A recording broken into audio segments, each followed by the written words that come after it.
Ladies and gentlemen, hobos and tramps, cross-eyed mosquitoes and bull-legged ants, I come before you to stand behind you to tell you something I know nothing about. This Thursday, which is Good Friday, there will be a women's meeting for men only. The admission is free. Pay at the door, pull out a chair and sit on the floor. We'll be discussing the four corners of the round table. Did you hear this morning's news last night? Empty truck full of bricks just ran over a dead cat and nearly killed it.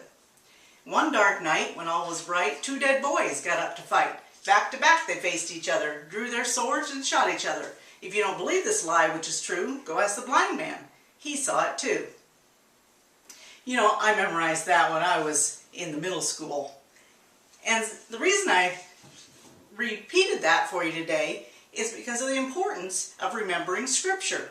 And so many people have told me in the last 10 years, well, I can't remember Scripture, I can't remember anything. Well, I've remembered that little saying from when I was in middle school, because we remember what's important to us. So what are some reasons for remembering Scripture? Memorizing it. Psalm 119:11 says, I have hidden your word in my heart that I might not sin against you. So it's important to have it in us so we can remember it. You know, Jesus used the Bible when he came up against temptation. And this is interesting. In Matthew 4:10, he says to Satan, get behind me, I'm supposed to worship the Lord my God and serve him only. But did you know he changed the words from Deuteronomy 6:13? There it said, fear the Lord and serve him only. Now Jesus can change the words, but we're not really supposed to change the words. We're supposed to memorize it. And if you don't have it memorized, you can't really help anybody else. Now, thank goodness for iPhones and stuff like that now, because if you know where to look and you have at least the address memorized, you can look something up. In 1 Peter 3:15 it says, always be prepared to give an answer to everyone who asks you to give a reason for the hope that you have.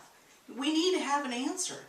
If somebody says, what does it mean to be saved? You're going to go, well, it's somewhere in the Bible it says something like, you know, and you don't really know. So you either have to know where it is and can look it up like that, or you need to have some of these things memorized.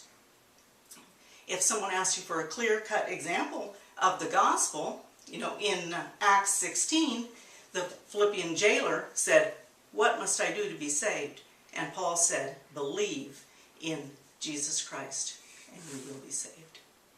So if I could memorize something and keep it from junior high and middle school days, I'm sure you can put a scripture in your heart too.